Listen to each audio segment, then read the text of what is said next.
Having just defeated Wygraf at the windmill of Favaham Plains, we are heading over to Fort Zeakden to take care of Mr. Algis once and for all. Algis was behind the kidnapping of Delita's little sister Tita the whole time. We've got a big argument here. We've got a very angry Delita. This is a very interesting battle. Normally, again, it's not all that notable, but with this team of archers, we had some fun with this one, as you will see. So strap in, it is going to be a fun one with Algis here. Now, Algis is interesting because for story reasons, he needs to have a crossbow.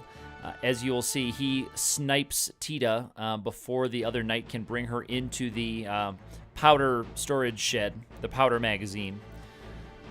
We'll watch the thing here. So Golgoros wants to take the kidnapped Tita into the powder magazine to keep the hostage situation going. Ramza and Delita are trying to rescue her. Algis, being Mr. Bad Guy that he is, decides, I'm just going to end this situation. Doesn't matter to me. Whatever. I don't care. Here we go. Zalbag says, take her out. And there goes Tita, although we'll never see her again unless till the days of the Game Shark, we would never see her again. And then he pops Golgoros. Tita expires. Golgoros makes his way into the powder magazine to try to detonate it out of spite. Zalbag goes on his way out. Algis says he's going to take care of our team. And the battle will begin. So you start with a split party in this one. You have a couple on the other side, a couple over here, including Delita. Delita and Algis will go after each other quite a bit. And Algis, again, for story reasons, Algis needs the equipped crossbow ability, and he has a Night Killer, which is the next step up crossbow from Bowgun. We can't buy them just yet, so it is a better weapon than we can get so far. We all still have our longbows, and mostly wearing our battle boots with jump +1 so that we can climb a little bit easier. So that's the situation coming up. Ramza, Delita right up front. We have quite a bit of talking between these two, Delita and Algis. They don't get along really from the beginning of this game. They come from different classes. Algis is he's a high-class guy. He was a noble, born of good blood. He doesn't like that Ramza is hanging out with Delita, who's a commoner. Tita is also a commoner, of course. So we've got this class warfare thing kind of playing out between Delita and Algis. So Delita comes up because he can pop Algis from one tile farther away than Algis can pop him, because Algis has 3 to 4 on the bowgun.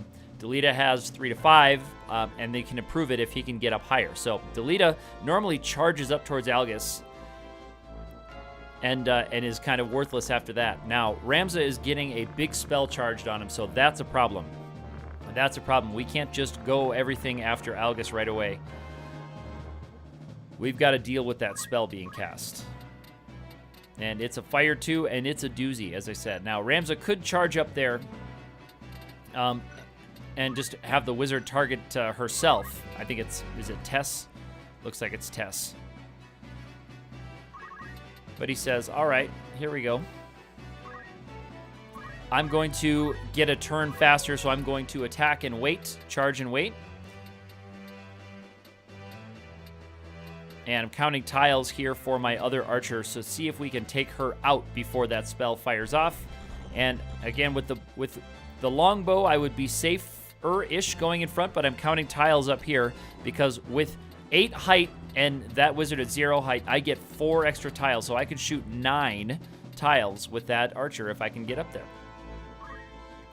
And as you can see, we have Sergei all the way up there, or Serge, and he can now have a range of 9. 9 tiles he can fire. So that puts him well within range to pop her from a safe distance and be in really nice position for the rest of the battle. So he did use a move and an action there. Ramza is just going to do the action, no move, to get the turn faster. These other two are not even going to worry about that knight. They're going to come around and join the fray from this side, and you're going to see where they are going to end up. So they're just going to wait, try to get a turn faster. That knight can't get to him, so there's charge +1 on that wizard.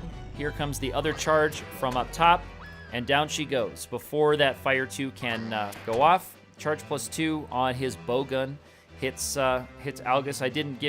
I guess he does a bowgun. Sorry, he doesn't have a longbow, I guess.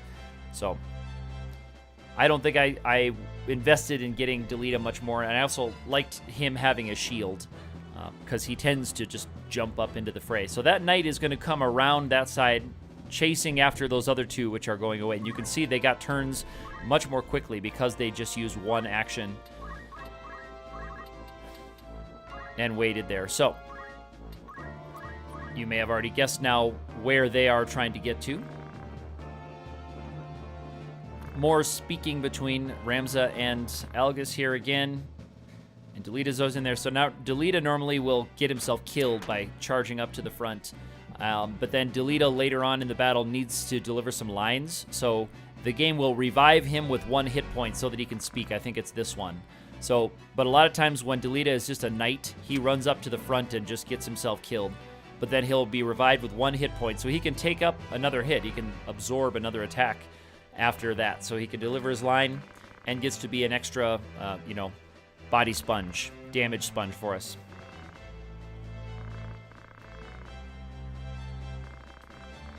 So going higher again, it said every 2 units of height that you are higher than your target, you can get 1 more range. So 8 to 0 gives you a range of up to 9, which is pretty big. And you can see we can get even higher. I think 12 might be the highest we get to. But yeah, so 12 is up there on top. 12 or 13 looks like. So I'm counting tiles for over here and looking at heights. And you can see I'm messing around with all of this stuff as we're recording. I'm seeing who I can hit and when, and where I can be for it, and where I can be safe from attack, as well as be in range to pop them in return. And I'm just going to go for the weight right there so that I can get a turn a little bit more quickly.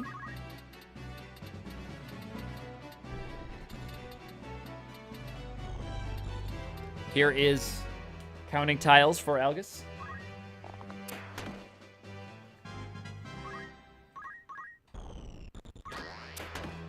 And Delita taking his shot. Now, Algis does have auto potion, and that's going to be an absolute nightmare for us.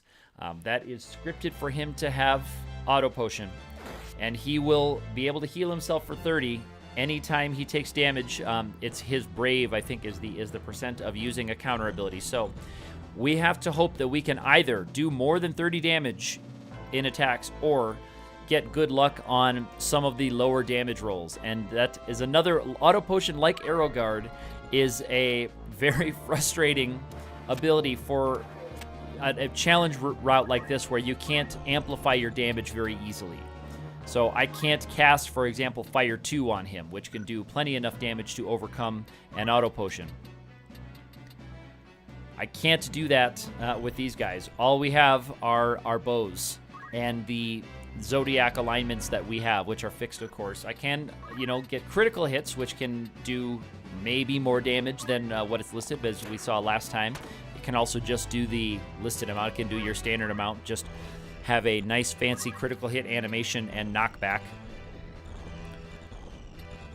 So these archers, once they get up to 12, 13 height, they're getting up to 11 extra attack squares. But remember, that's only for the 0 stuff. So you don't get all of that extra distance for other similar high targets, right? So you got to remember, it's not automatically just added to your radius when you get to that height.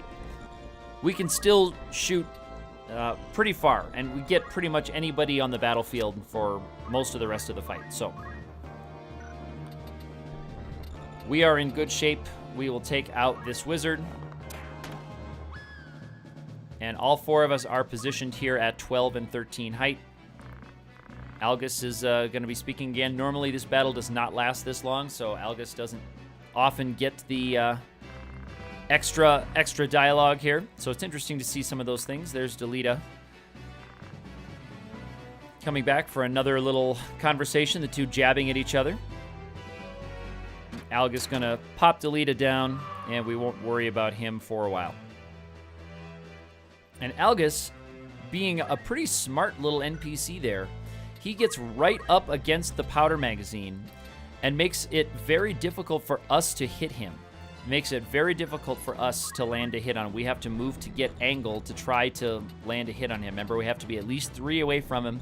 And we can arc it to him, but there is a point where your view is too steep for it to land. Now, we can get to that corner here, but you can see I'm only doing 12 there because I believe we have the worst compatibility. So I'm going to do 12 damage to him, and there's 20 if I can charge. But I will have the chance for him to proc an auto potion, and I don't think he can run out of potions. I don't know if he has a finite number of potions. If he does, I hope we don't find it or see it today. So even with this charge plus 4, I can land it, but he's going to auto potion, so he actually gets 10 extra hit points out of that exchange. So we have to really, really start pounding and start grinding him down to make it work.